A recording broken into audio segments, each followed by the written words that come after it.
Hey there, it's Lowell Wild Jr. I'd like to continue the theme that we started a couple of weeks ago and talk about some tips about how to deal with the COVID-19 crisis. A lot of people have submitted the Paycheck Protection Program, and some people have also received their funds.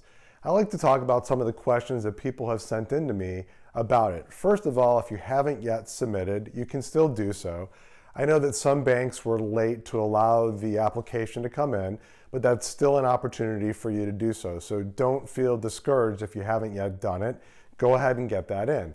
And for those of you who are starting to receive your payments or are expecting to do so in the coming days, a lot of people have asked the question of, I've furloughed some of my employees or I've laid off some of my employees. What do I need to do to be within compliance of that program so I don't have to pay any of that money back?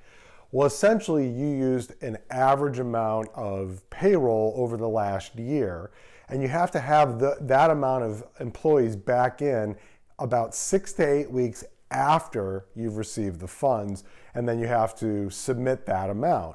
So once you receive those funds, you need to bring people back to work so that you are in compliance with the full benefits of that program. So just be thinking ahead with respect to that.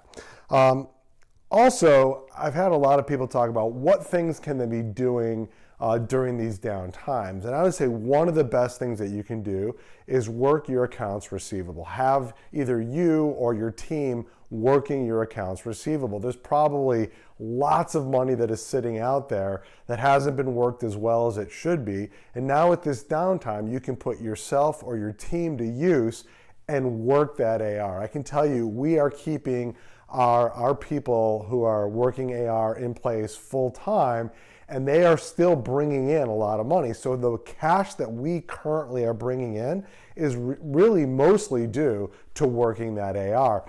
And we're finding that Medicare is paying very, very quickly. However, the private insurances are still very slow. Many times our reps are calling private insurers and they're on hold for 2 hours before they actually get a person to work that AR. So you have to have people multitasking when that is going on. So some things that you can do during this period of time.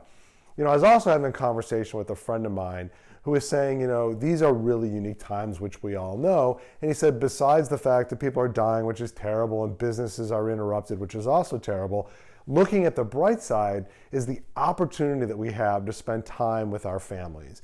And I can tell you that I've had an amazing time with my wife and my 3 kids who are home from college, spending really quality time. And we're doing things like jigsaw puzzles, playing card games, cooking together, watching different shows, The Tiger King, all those types of stuff. But one of the things that I really enjoyed over the last week, which it was a religious week for many people.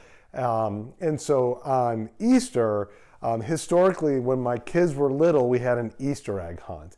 And we haven't been able to have an Easter egg hunt in years because my kids have been away at college. But we had an Easter egg hunt this past weekend. Ready, set, go. But no matter what you're doing, please spend some time to enjoy your family, spend the time together productively, and really try to use this as best as possible. Oh, what? Who wins? 25. I have 33. I have 39. No one's found the boy. Thanks for joining me, and have a great week.